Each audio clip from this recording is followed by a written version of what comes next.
It's now or never, or we are going to stand up for our rights, or we'll go down the drain.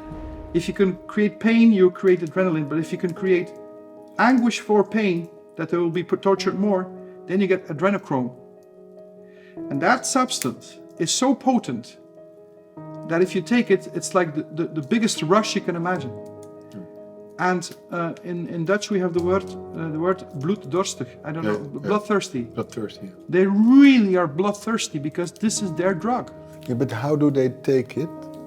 They harvest it, so you actually have. The best is, if I say so many details, people might wonder, how do you know that? Were you involved in such a ceremony? But I can imagine that the best way to do it is to actually bleed the child while it is still alive. So that then you get the most fresh blood that you have. And I see your face changing now because it's so horrid, and it is. And the dynamics of politics and the dynamics of Satanism go hand in hand. Why? Because politics is the trade of secrets. Yes. If you know a secret about your opponent, you control him. Yes. That is why in high politics, there are always prostitutes involved, drugs, and things you cannot do. Jeffrey Epstein, with the mock trial we are seeing now with Ghislaine Maxwell, his job was to create compromising conditions in which politicians and other figures of industry could be filmed. Once you have them on your tab, you control them. Remember that politics is the trade in secrets. If you want to get high up in politics, you have to have done something wrong so that higher forces still can control you. Otherwise, they don't let you. This is called the elite consensus. You are not accepted into the elite consensus if you do not commit the same crimes. And in satanic lore, nobody is individually responsible. That's a very important insight that I only received like a year ago. When we do something wrong, we take personal responsibility. They take responsibility as a group. But again, it's not about the money. It's about your soul. If our quote-unquote evil overlords have their way, through social engineering, we will end up in a world that is depicted in the Matrix. How can we prevent this from happening? I think I will have to quote my good friend, Professor Dr. Matthias de Smet. And he says, speak your truth, even though your voice trembles.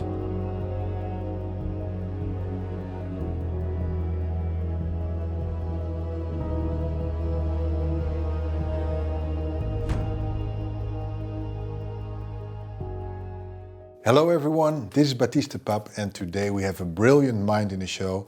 His name is Brecht Arnaert and he lives in Madrid and now he's here in Belgium to talk with us. Welcome Brecht, good to see you. Brecht, you are a monetary economist. You are editor-in-chief of macrotrends.be. You are an investor and researcher of the monetary system. And you are currently doing your PhD at the University Rey Juan Carlos in Madrid. Recently you have been widening your interest into the spiritual, and that's why we decided to have you here on our program. Welcome, it's so good to see you. Well, I'm delighted to be here, and I'm really honored because your work in 2014 with The Power of the Heart has not gone unnoticed, and to be able to be interviewed by the same guy who interviewed Deepak Chopra and Eckhart Tolle and Jane Goodall, I feel really very small. Well, it's good to speak with you. I think you have a brilliant mind. I saw some of your interviews and I was really inspired by what you had to share, especially now in these, let's say, very challenging times. Yesterday you were in Brussels. There was a big demonstration. Can you share with us what you experienced yesterday? I experienced a lot of hope for a better world. It was a manifestation of a wide variety of people. You always have the extreme people, of course, on the left and on the right.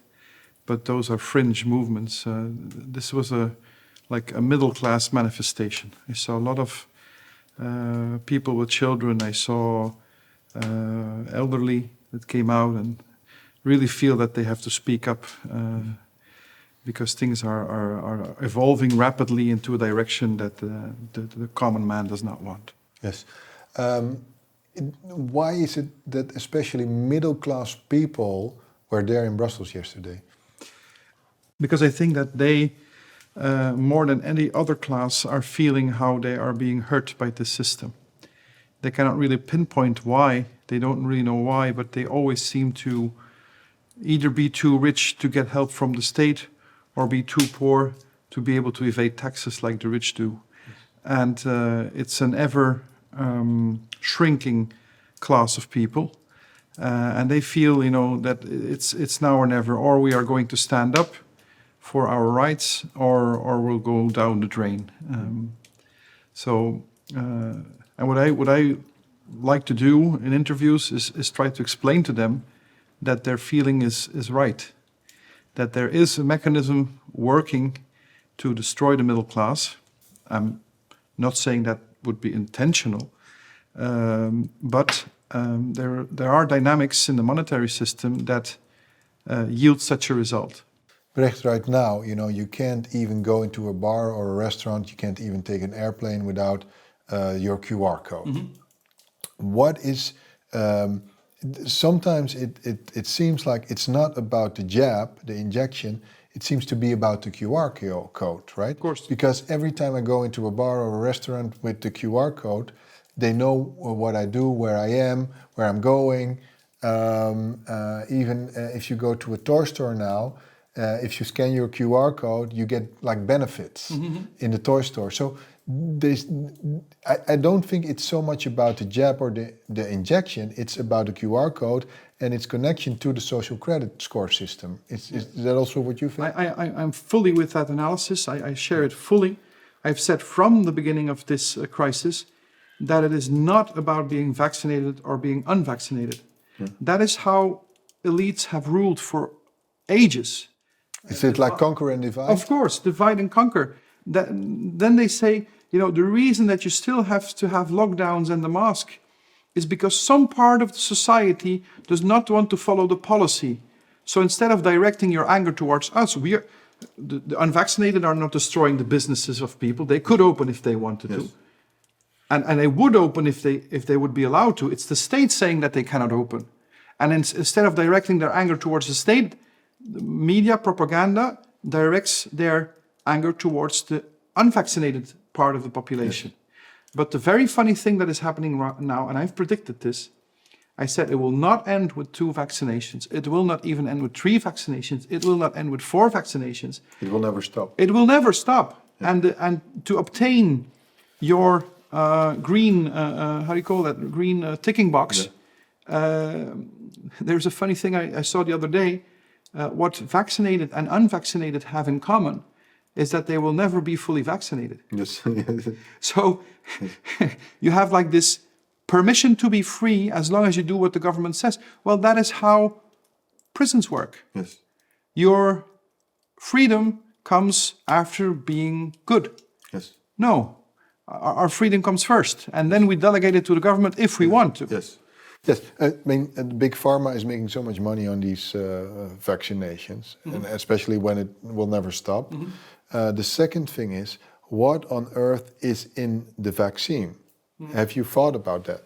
Yeah, we'll talk about that, but first of all, the idea that it is about the money that the pharmaceutical companies are making betrays a lack of understanding of the monetary system.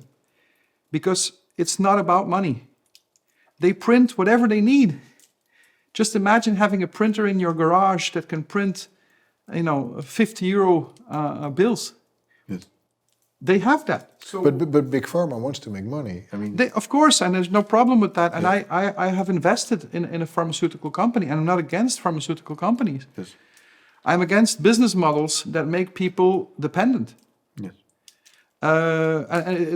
Any business model, like Apple, I recently discovered that all my photos, I can download them one by one.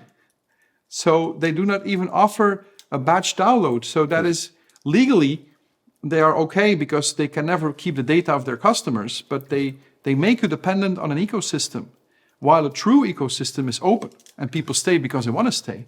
Yes. And this is what I'm against, because if we would not have pharmaceutical companies, I dare you to have an operation and be that is as painless as it can be now. So I think all dualism, we should leave it behind, but we have to act against business models that are designed to keep people ill and to make a lot of money of it. But again, it's not about the money for the monetary system. It's about your soul. What they want is total control. Brzezinski called it full spectrum dominance. They want to control totalitarian everything. Are we then going back to the agenda of Marxism, eugenics, and then transhumanism, and the technocracy? Is that what it's about?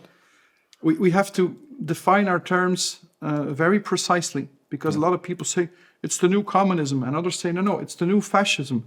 Well, maybe we should start thinking that it is something totally new. Yes. That we don't have a term for yet. Yes. And technocracy is close. I like cryptocracy, and the crypto people will not like that, but crypto actually means hidden. Yes. And a central characteristic of this system is that the power is hidden. People nowadays, in the old days, you knew that the power was with the king. And then you have a revolution and the power is with the nobility. And then you have a revolution and then the power is with the bourgeoisie. And then you have a revolution and then the power is with the workers. And then you have another revolution and then the power is with the proletariat. Yes. And then the last revolution is May 68. And where's the power? Yes. Who has power? Yes. Does the media have the power? Does the unions have the power? Does Parliament have the power? Yes. The power structure has become internalized, and you cannot see it. It's below your threshold of consciousness, and you think you're free. Yes. And so it's really a spiritual battle that we are waging now. Yes. And you know the story about the vaccines, what's in it. And I'm not a medic. Yes. The only thing I know is that we are being herded towards a direction of total dependency. Yes. But Brecht, there seem to be like three groups. You've got the World Economic Forum.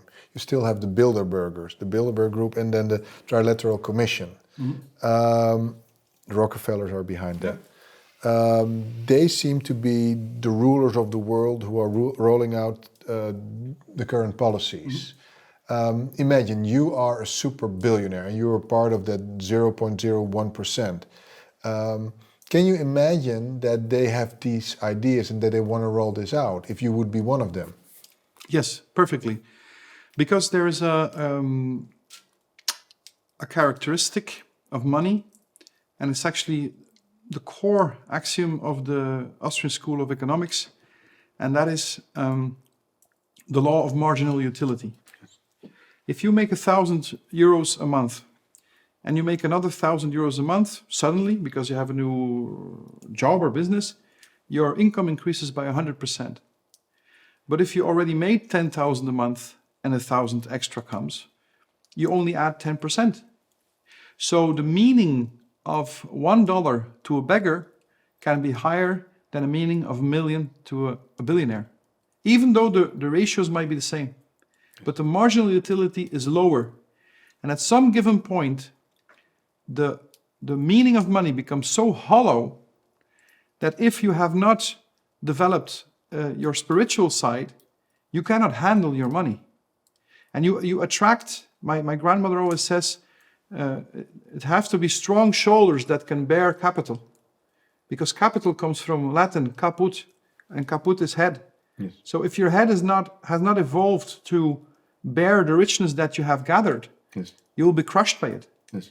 And a lot of billionaires are just living for their capital. Their capital is no longer serving them. Yes. And all kinds of negative energies approach you, and they use you for their own benefit, while they give you the idea that you are the center of attention. You're not. You're a figurehead. Yes.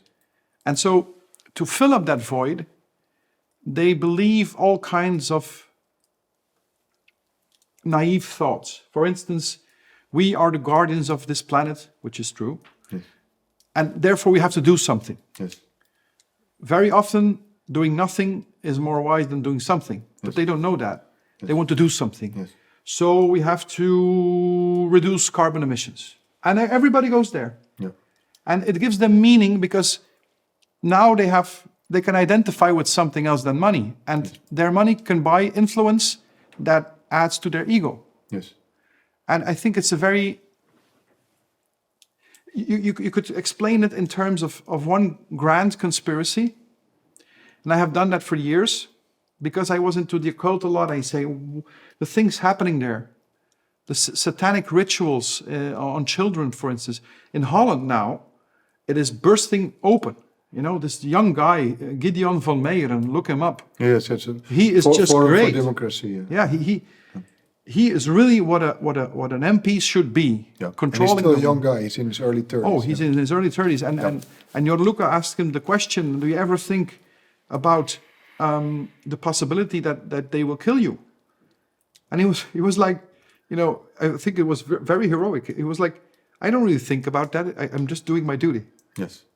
Yes. And that is not bourgeoisie. That is aristocracy. Yes. This young man is an aristocrat, but he doesn't know it. Yes. And that is the kind of people we need to reform this world. Yes.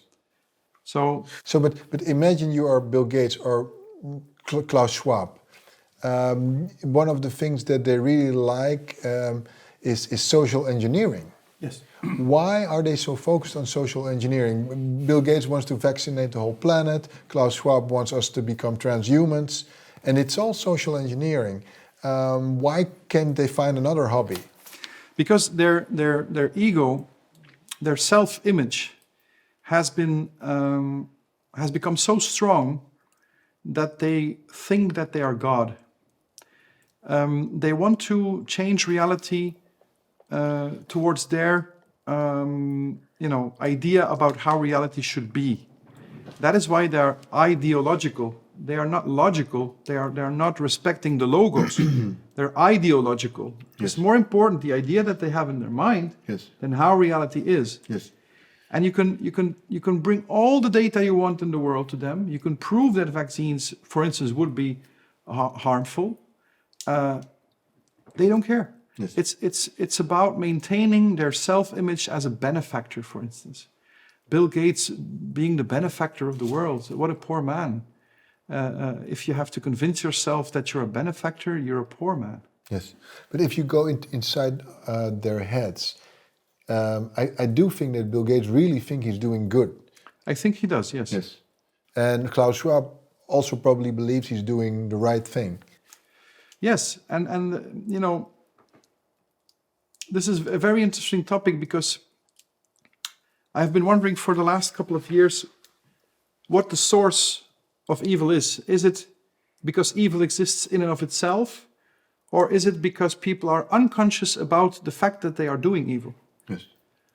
And I tend to go to the latter, because if you believe that evil exists in and of itself, you're actually doing what the Manichaeans did 2,000 years ago. You have good, bad, and you have good, and you have evil, yes. And it's an eternal battle that can never end.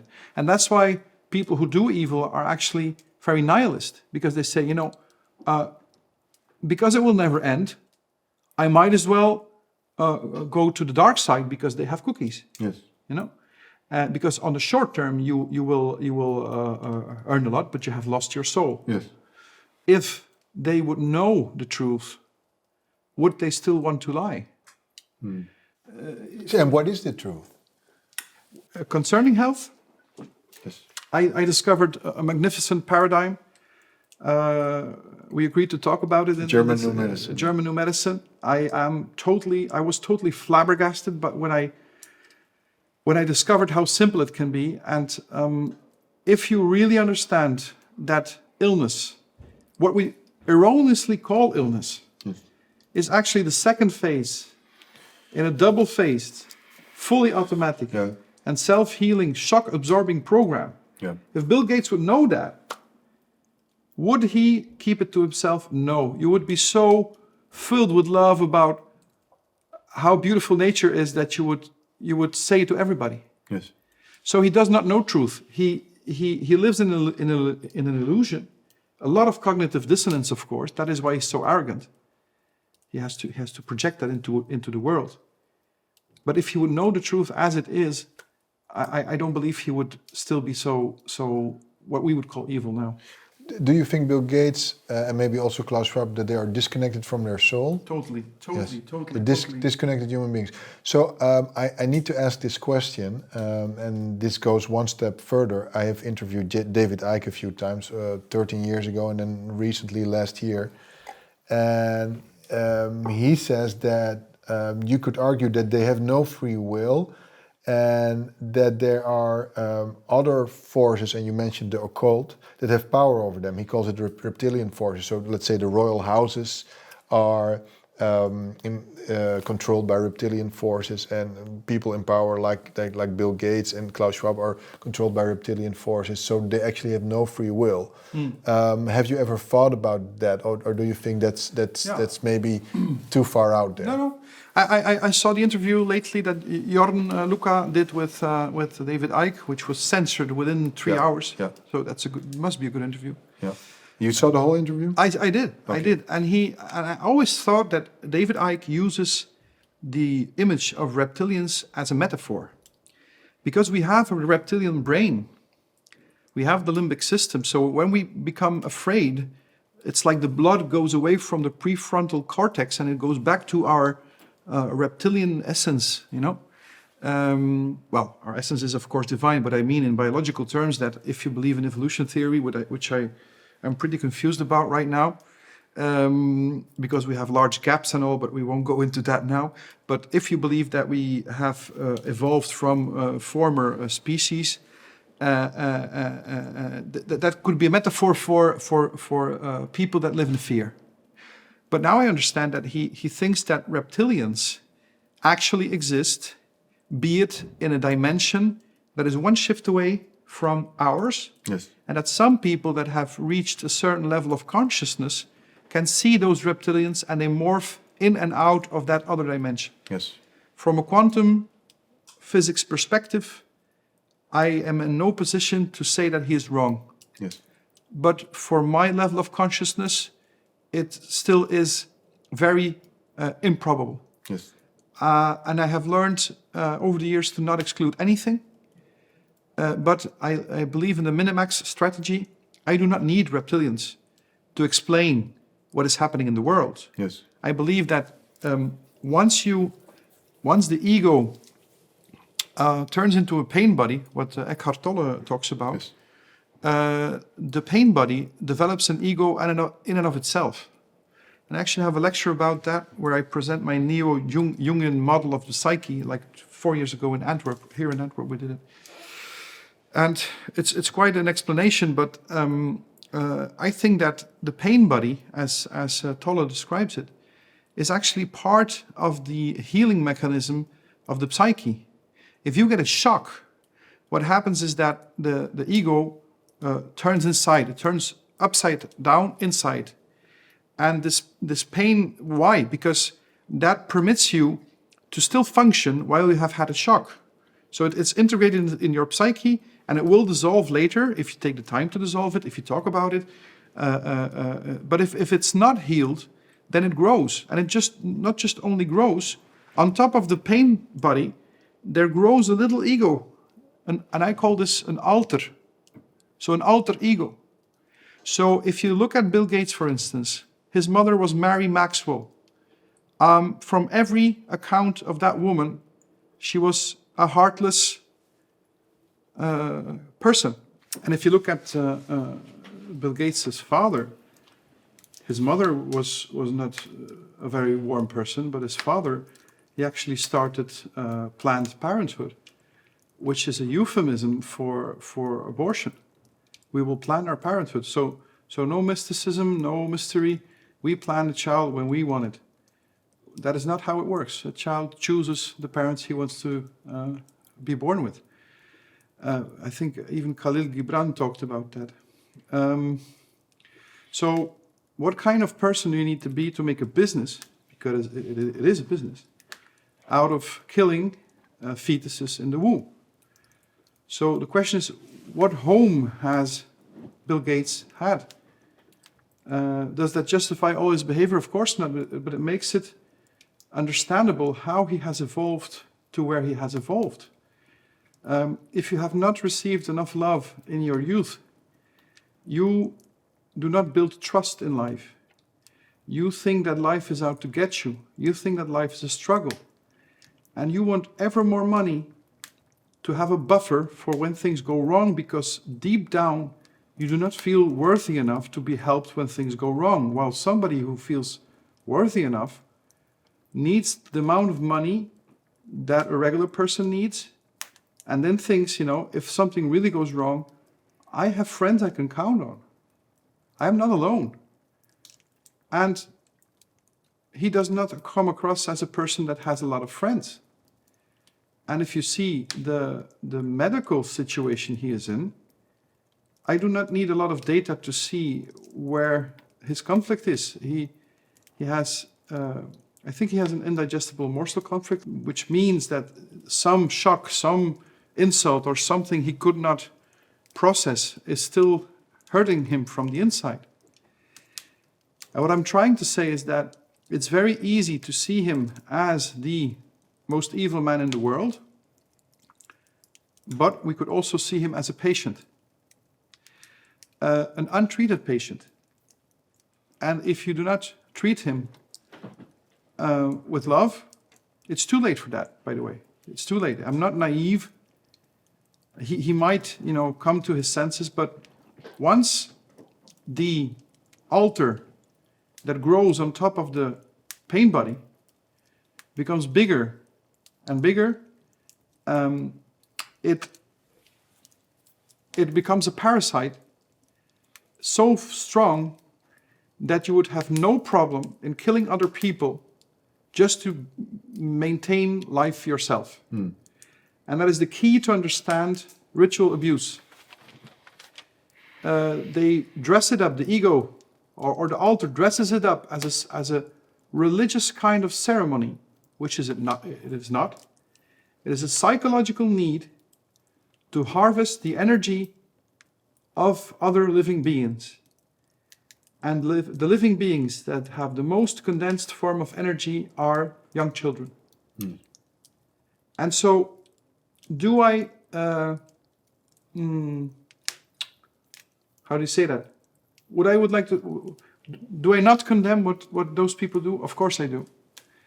But the same duality that we use to condemn them is also the source of their power. And it's only by being magnanimous and forgiving them for what they do, because they do not know what they do. In the end, they are so disconnected, How can you hurt a little baby? How can you dismember it? How can you cause it so much pain that it creates adrenochrome, which is the booster form, let's say, of adrenaline? Yeah, so how can you do that if you're a real person? But they can. They have to. can you elaborate a little bit on the harvesting of energy and adrenochrome? Because not everybody is completely aware of this. So, yes, our blood, when it is in a normal condition, has all kinds of hormones. But when you get into a situation where you have to evade danger, when there's a lot of fear, your adrenal glands excrete more adrenaline. And this gives you, it's like buying a car that has a turbo. Yeah. You put on the sport button and you have more power, and you can jump a wall. Let's say that a rabid dog is following you. You can jump a wall of 5 meters without any trouble. That is adrenaline doing that for you. If you live in constant fear, you get adrenaline fatigue. And then you have the panda syndrome. Then you have here black eyes. You know, some people ask, how can they sleep doing all that? And I say they don't. They don't. They live by night. They are They become like vampires. Of course, that is the whole story about the vampire. The vampire is not evil. The vampire is a patient, untreated. And there is an ultimate defense mechanism of the body, and that is to take adrenaline and to turn it into adrenochrome, which is even a more potent turbo. It's like the turbo on top of the turbo to make you escape incredibly dangerous situations. So when they torture a child or a baby, it's even better. It secretes adrenaline. And especially when they can make it afraid of the pain, because there's a difference between pain and suffering. Pain is a biological category, suffering is a psychological category. If you can create pain, you create adrenaline, but if you can create anguish for pain, that they will be tortured more, then you get adrenochrome. And that substance is so potent that if you take it, it's like the biggest rush you can imagine. And in Dutch we have the word bloeddorstig. I don't know, bloodthirsty. Bloodthirsty. Yeah. They really are bloodthirsty because this is their drug. Yeah, but how do they take it? They harvest it, so you actually have. The best is, if I say so many details, people might wonder, how do you know that? Were you involved in such a ceremony? But I can imagine that the best way to do it is to actually bleed the child while it is still alive. So that then you get the most fresh blood that you have. And I see your face changing now because it's so horrid. And it is. But, and if you would talk to people about that, imagine at a family dinner, it's not the subject you bring on. But this shows how dependent they are. And you're saying this because we were talking about Bill Gates, that Bill Gates is harvesting energy and that he's taking adrenochrome. I have not said that. I cannot prove that. Yes. I have said that people that are possessed have such a lack of energy or love, which is the same, that they have to get it from outside.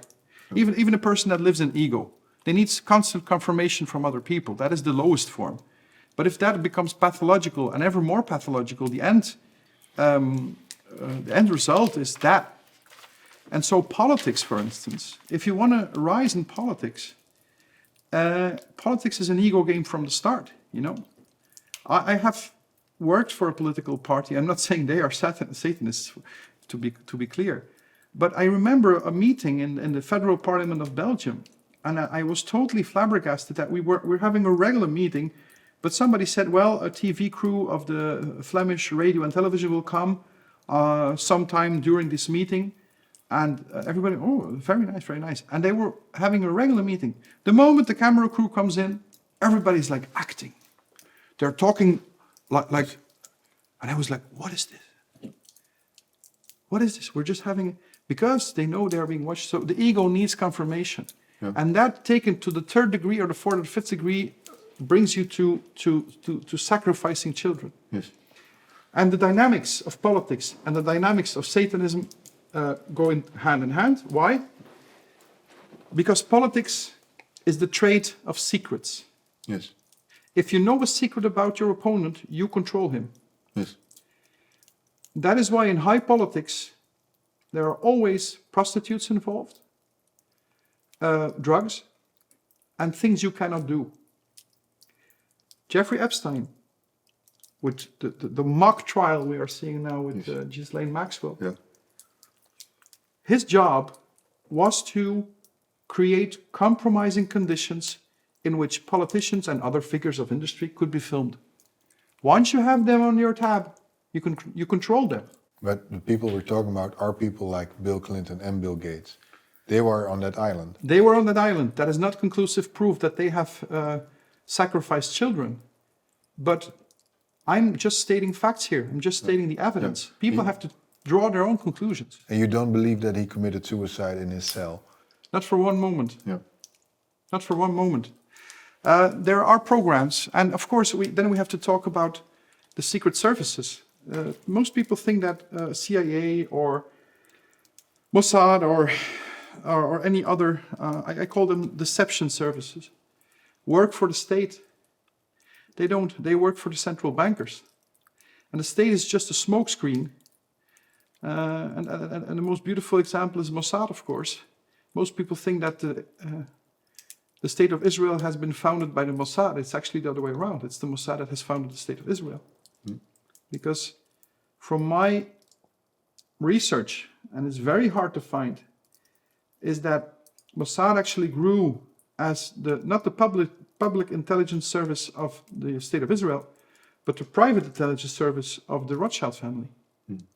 Because as time is money, information is power. And for instance, the way the Rothschilds made a fortune was to know 4 or 5 hours earlier than the rest of the stock of the bond market that Wellington had won. Yeah. I think I would have to look up the exact timings, but basically Rothschild went to the bond market and he sold, or did he sell? I didn't know but he made it appear that Wellington had lost, which means that the war bonds were worthless, because if you lose the war, you cannot repay the bonds. Yeah. So everybody sold his bonds, and then so they were at cents to the dollar or the pound it was, he rebought them, and then the news comes that Wellington has won. Yeah. So the bonds go up in value enormously. Yes. That is how he made a smack of money. So that's market manipulation. Yes, but the key point I want to yes, of course, it's manipulation. It happens all the time. But the key point I want to make is that they are very into intelligence gathering. Service. Yes. Yeah. So it has always been their key weapon. Gordon Gekko says in the Wall Street film, information is money. I mean, the information, if you know what's going to happen, then that's very valuable. Of course. Yeah. Of course, but the point I'm trying to get across is that we think of deception services, or as we call them, intelligence services, as something that is coming from the state. Yes. And of course, they get a state budget. You have the black budgets in Congress that Congress can never see in the United States. But most of their money comes from illegal drug trade, yes, from weapons trade, from trading women, from all kinds of things. Yes. So there are a criminal syndicate, and they work in function of the party that can pay them most. Yes. And the party that can pay them most, of course, are the central bankers who can print whatever they want to print. Yes. So people wonder, how can they, if you see a false flag, for instance, 9/11. Yes. How is it possible that they could do that? You would need an enormous amount of money to do that. Yes. Well, you print it. Yes. Yeah. That's it. Brecht, just for my understanding, for people who are in the mainstream paradigm, let's say normal people, right? And we all know them. For the new normal or the old normal? Let's say the old normal, right? Okay. The people who still watch the mainstream narrative. Yeah.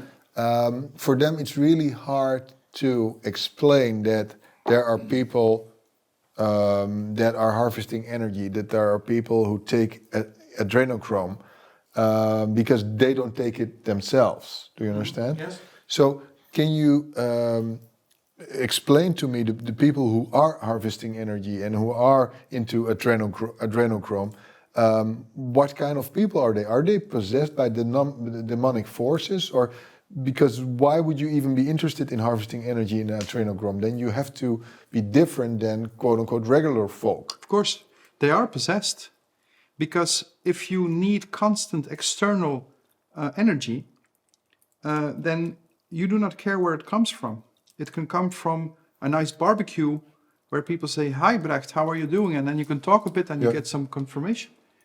But you can also get it from a person that wants to abuse you and gives you the idea that he is your friend. Yes. And that is a diabolic kind of confirmation. Yes, but you could argue that our bodies are all like batteries, right? If we have sun, it's good for our body if we get sun. If we are in nature, it's good for our body. Even you could say that if we hug trees, it's good for our body. Or each other. Or each other. love is good for our body, nature is good for our body, walking in nature, walking on the beach. So why don't they just connect with nature? Why do they have to harvest energy from little children? And why do they need adrenochrome? Because they fear nature. They fear life in general. They in the best case, they think it's stupid. Yes. It's But this can only be the case if they are possessed by something. no, even people who are depressed, for instance. If you say, take a good walk in nature, they will laugh at you. They're like, that won't help my problem. Yes. So you're saying that they not necessarily have to be possessed in order to be into harvesting energy, adrenochrome? By that time, yes. Yes. I think by that, I don't know where the line is between being seriously mentally ill, and then knowing that what you do is not right and still doing it. Yes. There's some line you cross there, and could we say that when we're talking about harvesting energy, adrenochrome, it's always people on the top of the food chain. It's never people who are on the bottom of the food chain. you simply don't get there when you don't do that. Yeah. If you take Belgian politics, for instance, we have had the case of Marc Dutroux. And Anneke Lucas, maybe. Anneke Lucas. She was. She's also Belgian, and she said in Brussels that, let's say, the people high up, used her when she was a child for. Oh, there are many stories satanic, like that. Many stories like that. Because remember that politics is the trade in secrets.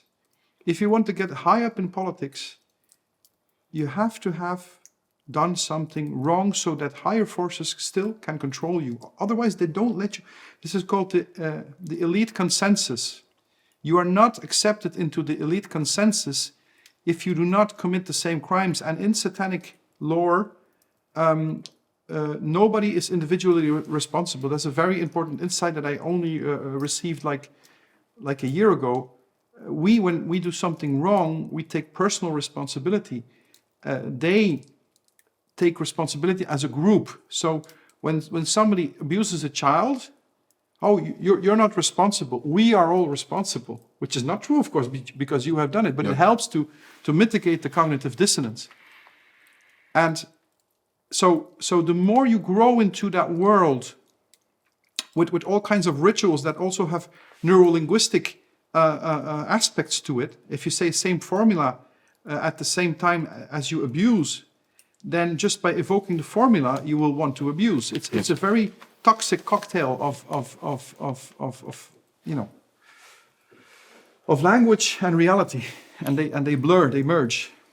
If you look now at, let's say, people like Trudeau in Canada, Macron in France, De Croo in Belgium, Rutte in the Netherlands, they all speak from the same script. Yes. Build Back Better, you name it. BBB 666? Yes, BBB 666. Are they all bought and paid for, or do they have an arrangement where an Epstein-like figure has information on them? So yeah, bought and paid for gives them too much credit, because this would mean that they know truth and that they have chosen to deceive us. yes, No, they live in a lie and they don't know truth. They don't know how liberating truth could be. yes, Their whole conception of the world is it's either you or me. yes, And so they are being controlled, but it's like a drug, in the short run you want your drug. yes, And for instance, it doesn't always have to be children. That's the highest form. That is level European Commission. That is level IMF. And I'm not saying that all the collaborators of the IMF are blood-drinking Satanists. Of course not. But at the very top, that is how the cookie crumbles. But who is at the very top? There was a Dutch guy. His name was forgot. He came out 3 or 4 years ago saying there was about 7,000 people in the whole world. A very small minority of people, but these are psychopaths that control sociopaths, that control egotistical people, that control people who live in fear. Yeah, and could we then say that people like Schwab and Bill Gates are in that very top? Or I think no. They're errand boys. they're errand boys. Yes. So then it must be the Rothschilds, the Rockefellers? I'm not sure. I cannot talk about something I have not been able to penetrate. But is it not interesting that we cannot even identify the top of the food chain? I think actually at the top of the food chain, we have an entity that nobody nowadays believes in, and that is the devil. Okay. So then David Icke is right that it's non-human. It's certainly non-human. It's already non-human at the level of politics. Yes. That there's this crazy idea of politics with a human face. Politics is anything but human. Okay. If you look how in politics the mere formation of a party list, the amount of inhumanity, the amount of using each other to get higher up, Yes. at that level already, Yes. is inhuman. Yes. They use every piece of information they can on you to, as I say, politics is the trade in secrets. So Brecht, for people who are still in the mainstream narrative, and but they're open to listen to you and to me, and if they say, you know what, maybe I should do my own research. Yes. Where should they look? Where should they start? I think you have to start with major world events that have received a certain explanation, but that have loose ends in terms of contradictions. I have a website, I still have to develop it, it's called conspotting.com. Con spotting, like Conspotting, because you have train spotting is the spotting of trains, Yes. birds spotting is the spotting of birds. Well, conspotting is the spotting of contradictions. And that is my hobby. If I see a contradiction, I say, wow, what is behind that? And one book that for me was very insightful is a book by a Finnish gentleman. His name is Juri Liina. Juri Liina. He must be in his 80s right now. Wonderful author. And the book is called Under the Sign of the Scorpion. And that book details or treats a contradiction, and it is. I hope I get the dates right because it has been a while since I read the book. It says, the Russian revolutionaries conquered the Winter Palace in Leningrad. I think it was the 7th of November. But they waited until the 8th of November to declare the revolution. How can you explain that? You have conquered the center of political power and you wait a full day to declare the revolution. And Juri Liina says, it is because then the sun entered into Scorpio. And all of a sudden you say, what? And once you start realizing that they are following a plan dictated by the stars in their mind, because the stars don't dictate anything. If you would be on the moon, the constellations would be totally different. But in their mind, that's the case. And you start understanding that the Russian Revolution was not Russian, but came from outside with Leon Trotsky, which his real name is Lev Bronstein, who lived in the Bronx. If you start digging into that, then you go to Anthony Sutton. Yes. 3 wonderful books. He was hated for these books. He's a professor, right? He was a professor. Yeah. Hitler and the Rise of Wall Street. Yeah. No, Wall Street and the Rise of Hitler, of course. Yeah. FDR's policies, the Roosevelts, which were the biggest criminals you can imagine. They were traders of opium. They made their money in the opium wars in China. Follow the trace of the money, and the world will open up to you. Yes. And then I really wonder why people still open their television. I sometimes find myself at 4:30 at night still studying, like, wow, this is so interesting. Yes. Because it's called a television program, so it's programming. But of course, it's television. Yeah. It's first it's priming, then it's programming, and then it's propaganda. The 3 Ps. First you prime, and priming, for people that don't really know what that is if you go along Route 66 for hundreds of kilometers, Yes. And for the people who don't know, Route 66 is in in the United States, United or any States. long trajectory. Primarily on the west coast. Yeah. I think it actually runs from the northeast to the southwest. Yeah. I think it's a diagonal road. I'm not sure. But if along that road, at every kilometer, there is a sign saying, we have the best juicy smoothies in the world. And for 100 kilometers, you drive by those signs every kilometer. I can assure you that after 100 kilometers, you will pull over and you will have a smoothie like that. Yes. Why? Because your mind has been primed. Yes. And priming is the art of constructing neurological pathways. Yes. And why do they do that? Because when you have a new experience, especially shocking experience, energy always follows the way of least resistance. Yes. And if you have made a neurological path already, then that is how energy of the shock will follow that path. Yes. And that is programming. And programming happens through administering shocks. Yes. When you administer a shock to a population, let's say the blood, but you have to talk about the energy. The energy, the consciousness, temporarily goes from the prefrontal cortex to the limbic system. Yes. We go in survival mode.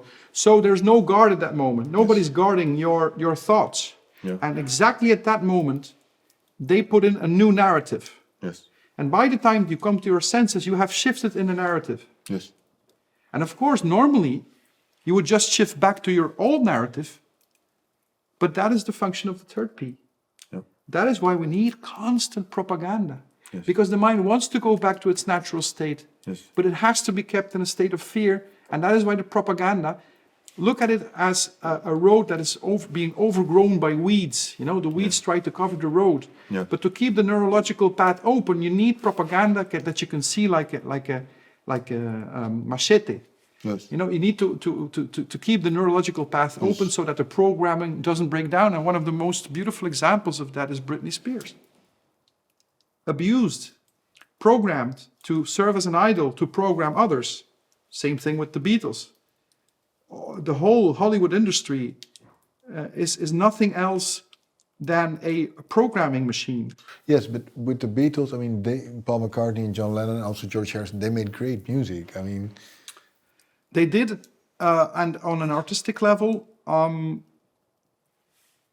I do have trouble with that because this might be too far off our discussion, but I sometimes get inspiration. Like the speech I gave in Brussels, I did not write it. Yes.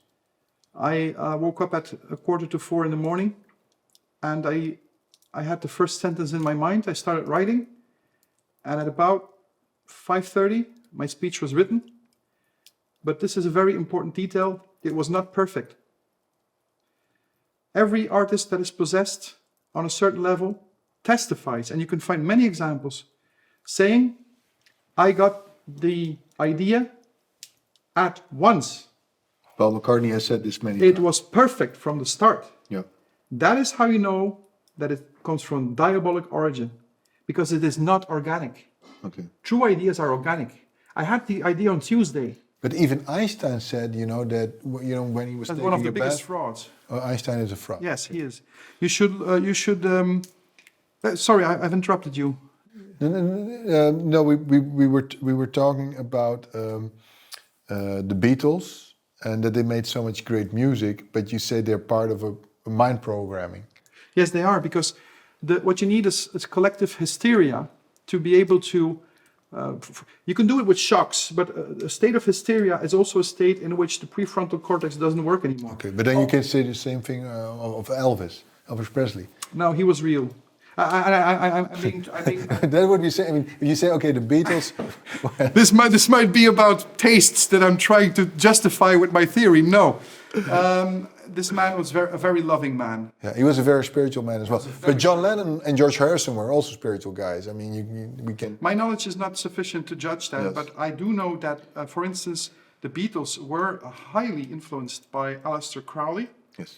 And they have a record, and on Google you won't find it very often. If you use another search engine, because they are part of the system, of course. Yes. Google Chrome. Their first engine was called Adreno. Yes. Yes. I'm not making this up. No, I believe you. Just look it up. Yeah. This is just a gigantic system of deception. Yeah. Actually, David Icke is very close when he says that it is a matrix. I wouldn't go so far as to say that it is a holographic matrix, but it is a matrix of false beliefs. Yes. Just the thing about Einstein. Yes. I'm willing to debate any physicist on relativity theory, and people say, well, Brecht, you're an economist, you have ventured into medical things, now you're going to take on physics. You only need one contradiction to destroy a whole theoretical system. And the central the central imperfection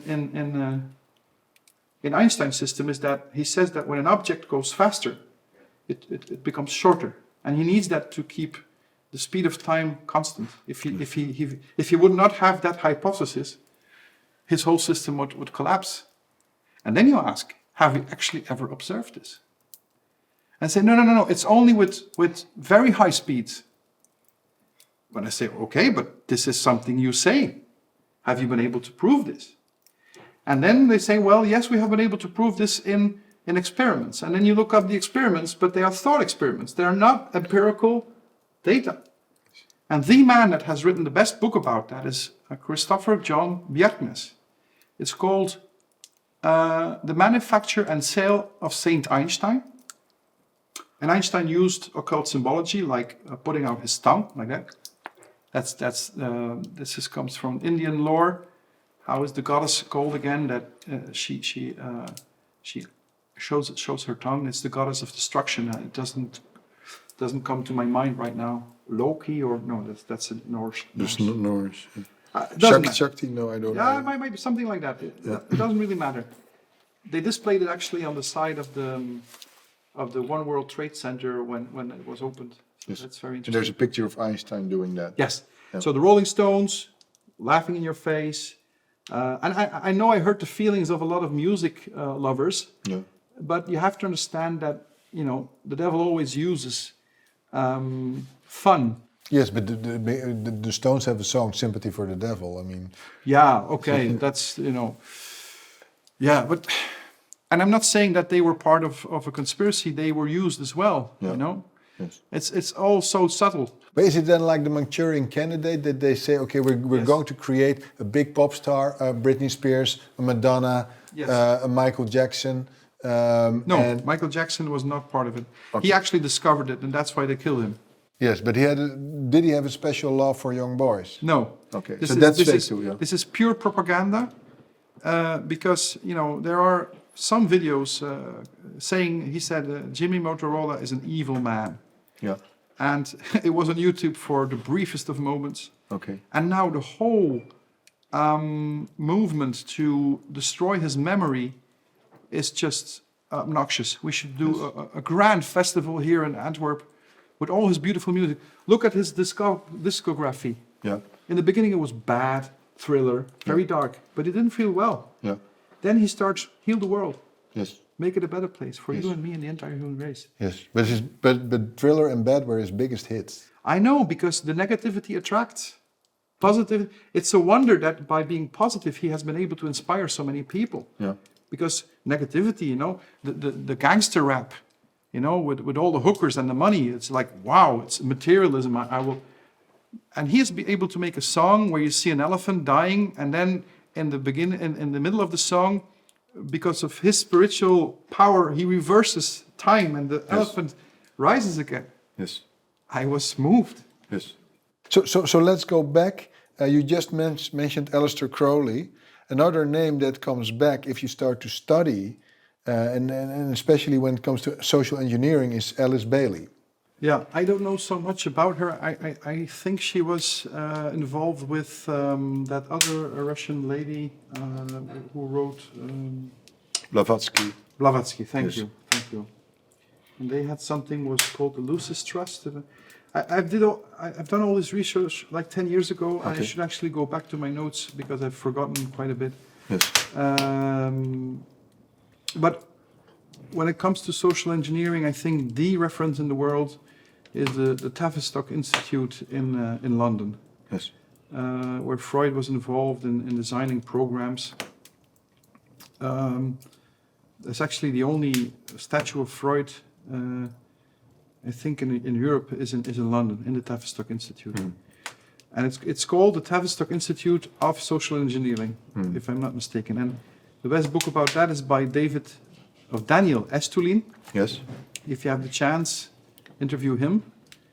Because there they explain all the techniques, the mass manipulation techniques that you are seeing now. Yes. Because, Professor De Smet, whom I have the honor to call a friend. Matthias De Smet. Yes. In Ghent, he's also. He's right? a clinical psychologist at the University of Ghent. And to put things clear, the things I am talking about yes. conspiracy, do not reflect on him. He has his own opinions. Yes. But I do call him my friend. The honor of calling him my friend. I think he's a wonderful academic, but also a very good academic, but also a wonderful person.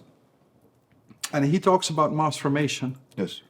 And that is actually really what is happening. They have designed narratives. Yes. People have to understand that the Delta variant, the Omicron variant, all these steps in the process of programming the population are designed. They are written out beforehand. Yes. So it's a script that we are following. But are they trying to condition us like the Yes. dogs of Pavlov? That's- Okay, now you have no liberty, now you have a little bit of liberty. Okay, now go back in your cage. Yes, like when you look at a boa constrictor's policy with Yeah. victims, let's say, Yeah. they strangle the victim Yeah. until it nearly dies, and then they loosen. Yeah. Why? Because then the adrenaline starts running, Yeah. and then they smother it, and it's much more energetic to eat a rat Yes. that has more adrenaline, Yes. and if possible, adrenochrome. Yes. But adrenochrome, from my research, and I researched this because I wanted to know what makes adrenaline turn into adrenochrome, and it's not extra pain, it's the fear of pain. Yes. So in animals, there is less adrenochrome than in humans because the component that can make them fear pain is less. Yes. We can literally kill a person by scaring them. Yes. So the fear is more powerful than what's really happening. Yes. Yes. The perception of what is happening Yes. can be skewed in such a way that something, like, just take this virus. 99.8% of people lives. If you would have allowed hydroxychloroquine and ivermectin, Yeah. I'm sure pretty much everybody would have survived. Yes. And the people that die are the people that we could consider a bit disrespectfully as dry wood. Yes. But we need to take the jabs and we need to stay home in lockdown to save Granny. Yes, that is part. This is, for instance, a part of the narrative. They know this narrative will not last and that they will have to change the narrative, Yeah. but in the meantime, they have been able to implement something, which is the QR code. Yes. And now the narrative will change. Now they will talk about the carbon credits that we need to add. Yes. And where will we add them? Let's add them to the QR code because we have the QR code already. Yes. And then our bank files. That's it. And then the judicial system, and then before you know it, Yes. Everything will be. that's it. Yeah. So these narratives are designed, and Yes. they're like key performance indicators. You know. Yes. You can actually measure. Facebook did or we should say Meta. That's how totalitarian they are. And what does meta mean? Right. Meta, You know meta means above and beyond, but they yes. are. But also death. Oh, means death. I didn't know that. Yes. Meta means death. Yes. In what language? I think in Greek. We should look that up. I don't know if someone could look that up. Let's do it later. Yeah. It's not of the essence, but they did research together with the Department of Defense, if I'm not mistaken, about emotional waves. For instance, you saw a little movie, a little video of two Arabs that were pushing a donkey into a ravine just for fun. Yeah. These were stupid people. It has nothing to do with the fact that they are Arabs. Yes. But they were testing, how many times is this shared? How intense are the reactions of people? They do a word count, seeing which words are used. Yes. They can measure. They have key performance indicators to know how the masses are reacting. Yes. And for instance, the speeches of most politicians is just an algorithm that has checked what is going around on social media. They know that what the themes are. Yes. And then some program prints out a prefab speech. Yes. Then a couple of spin doctors adapt it, and that's what's coming on television. So they're perfectly in sync, and people think the social media are free. Yes. No, they are the source of intelligence for the system. Yes. And we have to be aware of that. Yes. Brecht, for the social engineering, they use the pandemic, they use the virus. Climate change is one. You mentioned the carbon credits. I spoke with Dr. Stephen Greer. I don't know if you have seen his films, but he's predicting, and he knows this from the assistant of Werner von Braun, and Werner von Braun has spoken about this before he passed, that they intend to create a fake alien invasion in order as a last resort if the pandemic/virus and the climate hoax don't work. Have you ever, thought about that? Yeah, I think it's too insane for words, but because proof that there is proof that there is intelligent life in the universe is the fact that they never contacted us. Yeah, but I mean, Stephen Greer has been in constant communication with him. There has been constant communication, but this has been covered up. Okay, sorry, I didn't get the joke. No. So what was the joke? Because the joke was we know that there's intelligent life in the universe because they have never contacted us. Oh yeah, okay. We don't want to deal with stupid people like we are. Yes, it's a form of self-criticism. I'm not too well versed in that debate. Okay, I don't know that much. But you would not be amazed if that would happen. Like, because they have... I'm not amazed about anything anymore. Yeah, because they can fake that if they want. And now the Pentagon is... I mean, it has been in the news, I think, last year, that, yes, they confirmed that there has been contact. I don't know, and I do not know enough about UFOs and all the... I got a book from a gentleman in Flanders that is... He's well versed in that. It's not called UFOs anymore. There's another abbreviation now. Yes. But it's a theme I have not explored enough. Okay. And I wish to stay in the subjects I do know. Okay. The only reason why I'm mentioning it because this can be used as a tool for social engineering. So if the Bill Gateses and the Klaus Schwabs of this world have their way, what would be their end game? The total domination of every individual and reduction into a spiritual slave of the system. Yes. And what would that look like? Like a zombie world, in which individuality is totally erased. Ayn Rand actually wrote a book about that, and I think it's one of her best. And I don't remember the title now. But it's in a world where... What is the title? How strange that I can't remember right now. It's a world where everybody speaks in terms of we. Yes. I doesn't exist anymore. Everybody talks. But then we become like ants, with the queen and the ants. Basically, yeah. And in that book, somebody goes on a hiking trip, if I remember correctly, and finds a library. Yes. And educates himself, and then they see a word, the most beautiful word in the English language, according to Ayn Rand, and that is ego. Yes. That is trying to be you. Yes. What they want is massification. They want to extinguish all individuality and replace our tastes with a watered down, inflated image of culture, a facsimile of culture, which is not culture at all. And do you also think that us being, quote unquote, more transgender is part of that agenda? Because you see that happening. David Icke talks about it more and more. Yes. There's more transgender people in the mainstream. Yes, gender dysphoria, it's called, I think, used to be a mental illness. And now in some countries, it's a reason to get subsidies. Okay. And I do respect people who feel that they are a woman in a man's body or the other way around. But it doesn't stop there.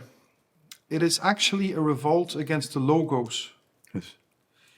What they want is chaos, and chaos is another word for emptiness. They are pure nihilists. They want to erase all distinction.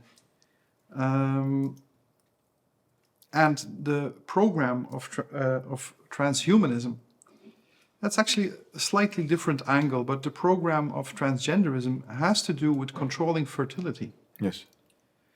What they want is people to be dependent even for their procreation. They are dreaming of being able to clone everybody, because then you can put them in the energy pods, which we call the television set. Yes. Like in the Matrix. Yes, because we could say that their endgame would be a society like China, but if you go a step further, we would be in a society like indeed the Matrix, where everybody is just in a cocoon. Yes. They suck our, they take our energy, and we are completely in a metaverse. That is the end goal, and people do not believe it. But I've said it on many occasions in other interviews or conferences I organize, that every age needs a metaphor. So the metaphor of the time before Christ was best expressed by the story of Gilgamesh, the epos, where he dives into the sea to go and find the pearl, which means you dive in the sea of unconsciousness to find the gold that is hidden within you. Then the metaphor of the Christian era was that of a dying hero. And I believe that the metaphor of the New Age is the Matrix. There is no story, to my mind, more powerful than the story that has been evoked in those three movies. Yes. Because you can see those movies on a very low level, like an action movie, yes, shooting and fighting, and people will like it. People who are politically interested will see, yeah, it's a movie against the system. People who like psychology on a level beyond that, they will say, well, it's a movie about the fallibility of perception. And on the highest level, on a metaphysical level, Neo is the new man. Yes. So I think it is a work of art. Yes. It's highly underestimated. It has contributed a lot to my awareness. Yes. And the Matrix 4 is, we'll not even talk about it. Yes. But that is the new metaphor. And I think more and more people are starting to realize that we do live in a matrix. For the time being, in a matrix of false perceptions. Because fear, what is fear? Fear is false evidence appearing real. Yes. But we are going to evolve. The end goal is actually what is described in the Matrix. You want a chunk of meat that is able to produce bioelectricity that you can then tap and feed to the transhumanist kind of people that will exist then, because that is also part of the agenda. And you can only do that if you fully control them by implanting the ideas, not through external means like the media, but to actually jack it in with it like a... Yes. And look what Elon Musk is yeah, doing. I want to talk about it because Elon Musk is he says we have to be very afraid of artificial intelligence, because once we reach singularity, the artificial intelligence is more intelligent, so we can only survive if we merge with artificial intelligence. But this is, of course, an advertisement for transhumanism. It's also a faulty argument. I will explain why. Imagine a robot that is so conscious that he is able to deceive us. What would be the biggest problem of that robot?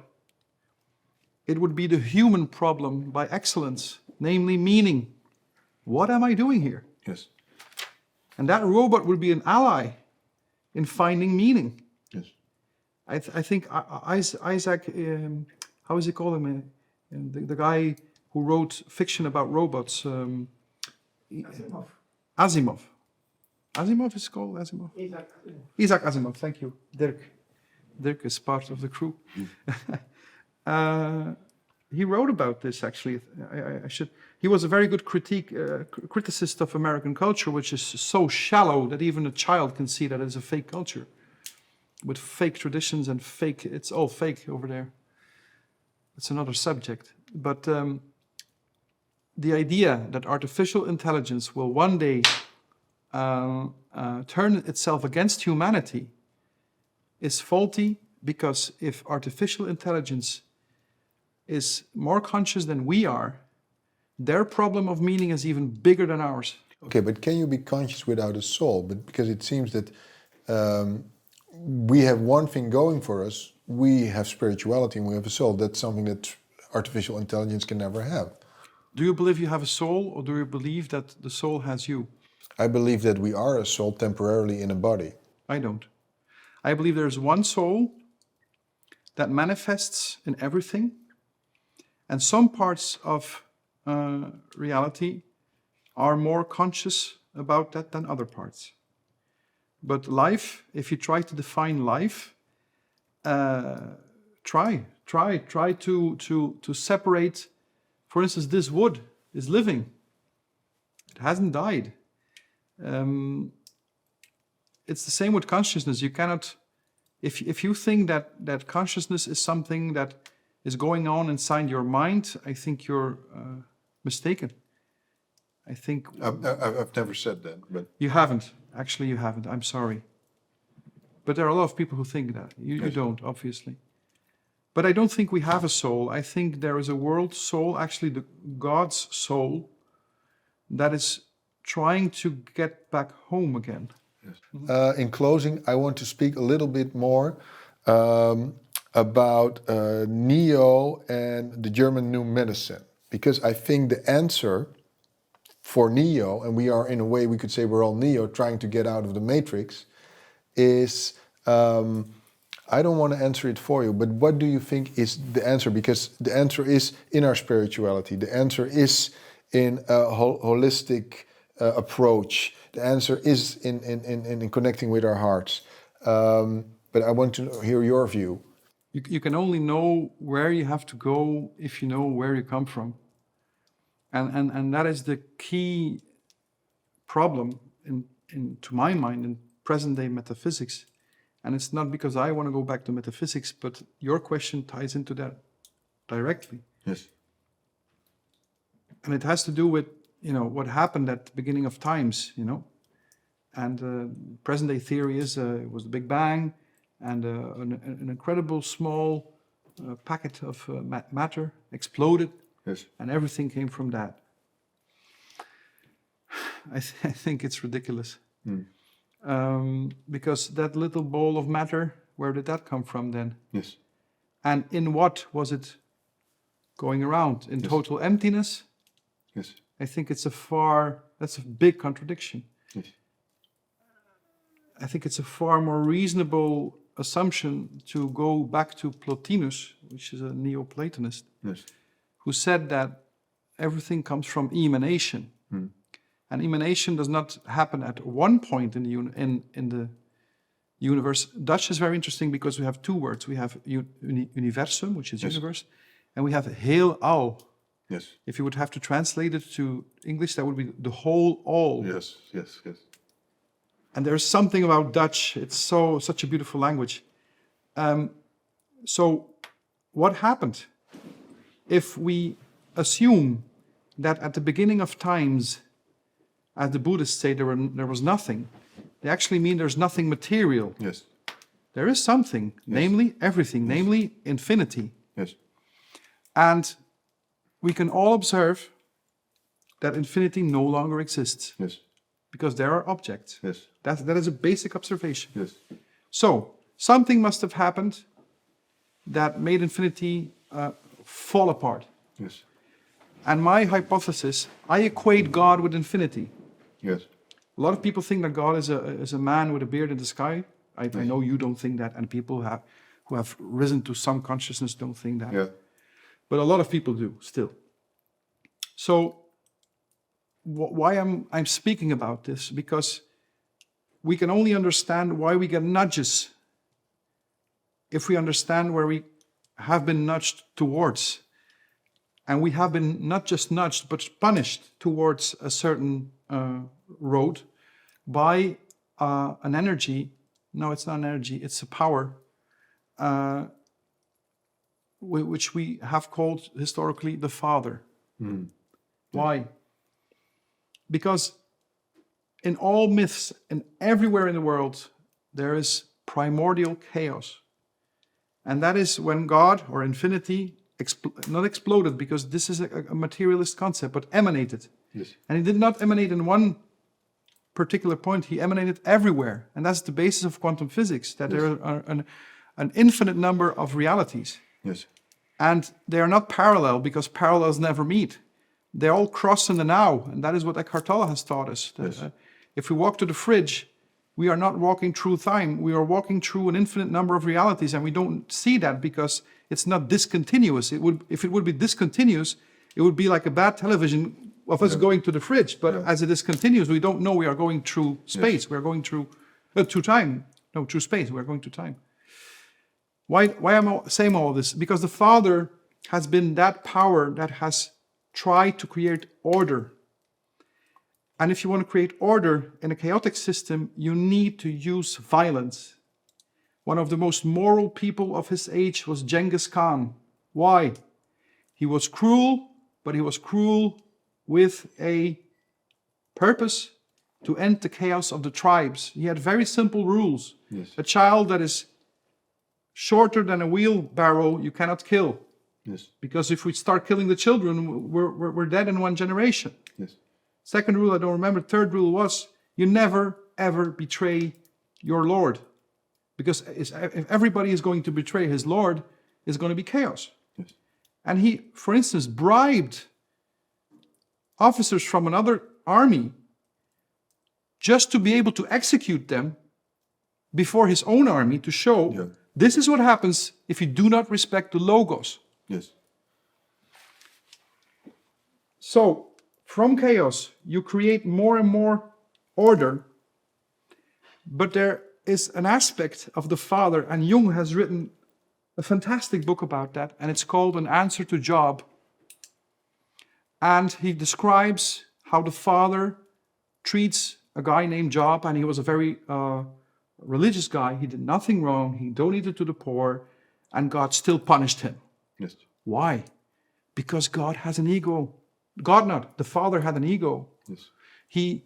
If you create order, and if people adore you because you create order, which is, although you're cruel, it's better than chaos. Yes. Your ego grows. Yes. And so Jung has made a psychoanalysis of the Father. Yes. And now what happens? The followers of the Father, so a man is born, his name is Jesus Christ, and this is already blasphemy for half the world. The Protestants will say, no, he's not a man, he's God.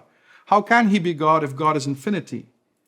He is half infinite. He's a material body, but with an infinite part in it, which is the soul manifesting it. So he's half man, half God. He's a half God. Yes. And the Father is a half God, and the Holy Spirit is a half God. So you have three half gods. That's 1.5. That's over unity. Yes. So what happens? Christ comes to this world, and you have the misfot, 613 misfot rules that the Jews still have to follow. Yes. And he says, no. There is only one rule: love. Yes. Love everybody. Yes. And what happens? The followers of the Father, who installed all these rules, kill his own son. So imagine the psychology of the Father in total ego, being happy that his followers follow whatever he says they have to do. Yes. And by following the rules, they kill his own son. What does that psychologically to a father? Yeah. It's his own fault in the end. And that is why when you see, Joachim of Fiore has written about it in the Middle Ages, he was excommunicated. But that is why when you watch the New Testament, Christ the Old Testament is all about the Father and punishment. The New Testament is about inspiration. Christ says, when I'm gone, I will send the Holy Spirit. Yes. So the motherly force, which the Gnostics call Sophia, comes into play. And now synchronicity. What is synchronicity? That is the quotient quotient between causality and teleology. Not theology, it's teleology. Teleology is the study of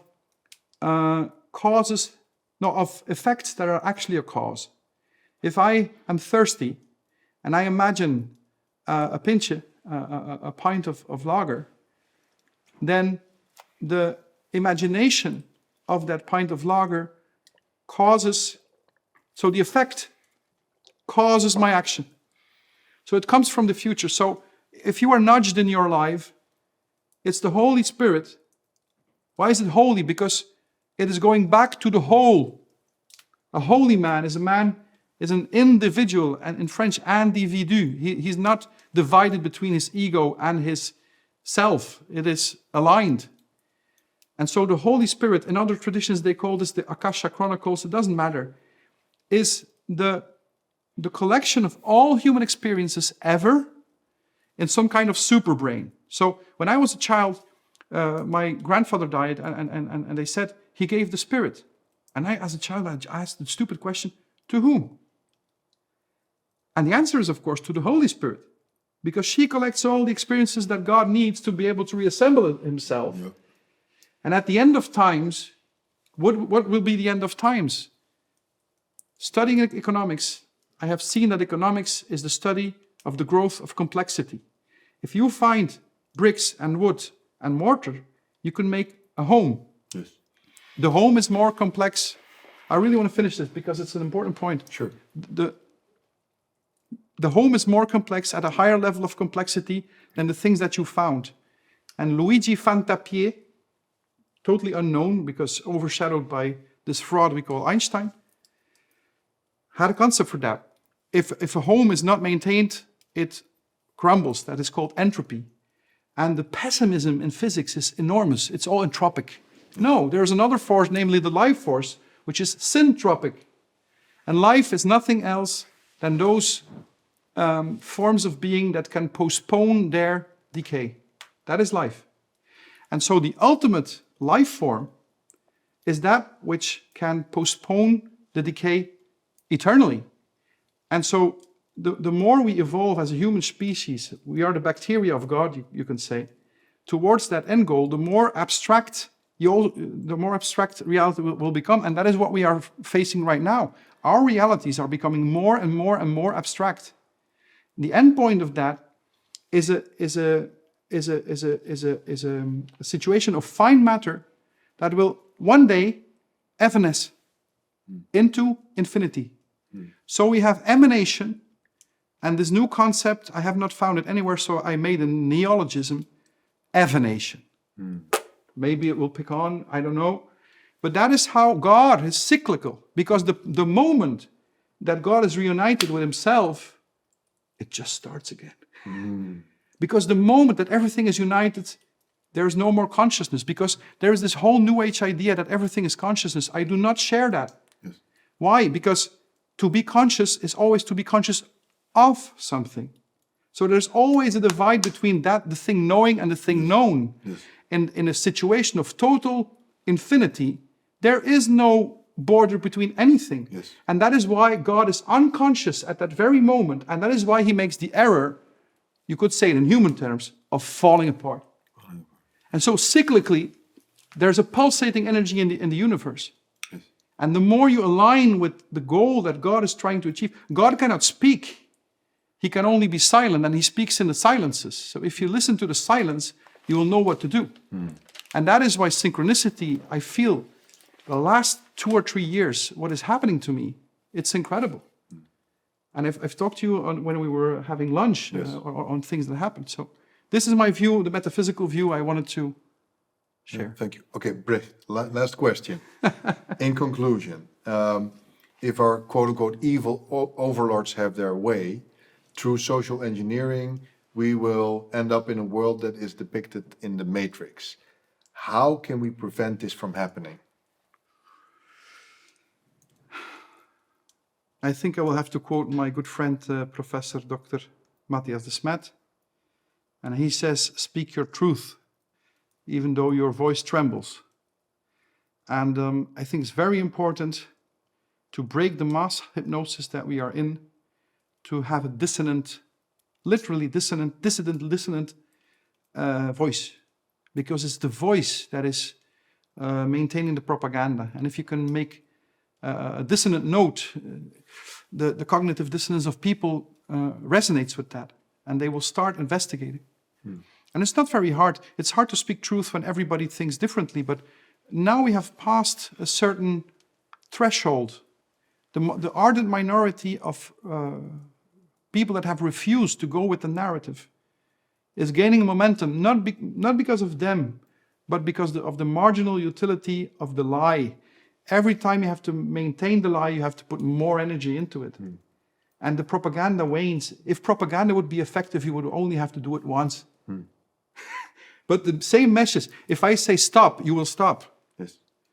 It has to be repetitive. It has to be repetitive. And because it's repetitive, it has a marginal utility. And this is an insight from Austrian economics. So I know that we are going to win. We already have one. Okay. We already have one. Brecht, thank you so much for this conversation. It was a joy to learn from you. It was a joy to compare notes with you. And I hope you will, stay with us, speak out, and be everywhere where you can speak and where you can show yourself. Thank you so much. I have to thank you. Thank you.